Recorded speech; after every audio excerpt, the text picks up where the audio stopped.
Nanawagan ang ilang mga residente ng Barangay San Francisco, Cauayan City sa lokal na pamahalaan ng Cauayan na kung maaari ay ipaayos o sementohin na ang lubak-lubak nilang kalsada matapos na pagdaan o daanan ng ilang mga malalaking sasakyan na pumupunta sa ibang mga barangay upang magsaayos ng ibang mga proyekto ng pamahalaan.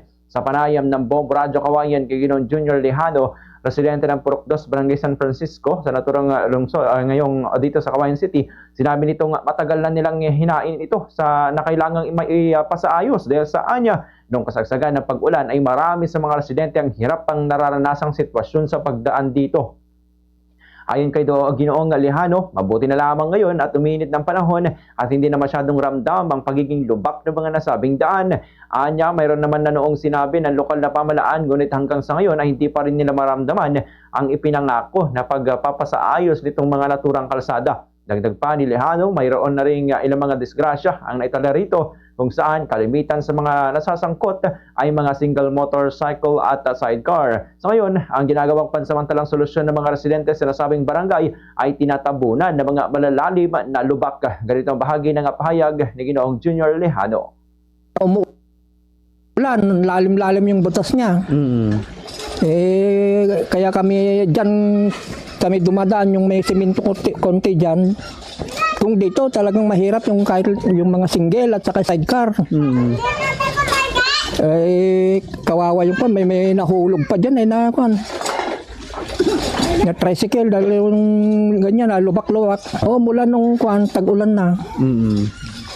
Nung panpata yan, October.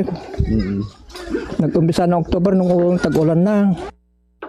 Samantala, inamin naman ni Barangay Captain Hiherson Miranda ng Barangay San Francisco na naiinggit ang kanya nasasakupan sa ibang mga barangay dahil sa maayos na at sementado ng kanilang mga daan. Anya, kaya naging malalalim ang lubak sa kanilang barangay ay dahil sa araw-araw itong dinaraanan ng mga naglalakihang sasakyan nang gagaling sa West Tabacal Region. Dagdag niya, kahit pa maglagay sila ng mga bato ay lumulubog din ito sa pagdaan ng panahon. Nanawagan naman ang punong barangay sa pamahalang panlungsod na tulungan silang isaayos ang humigit kumulang 2.5 kilometers na hindi maayos na daan sa kanilang barangay. Ganito ang bahagi ng pahayag ni Barangay Captain Hiherson Miranda.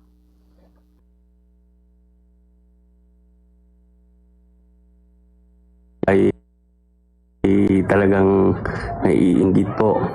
Saka yung mga road concreting natin.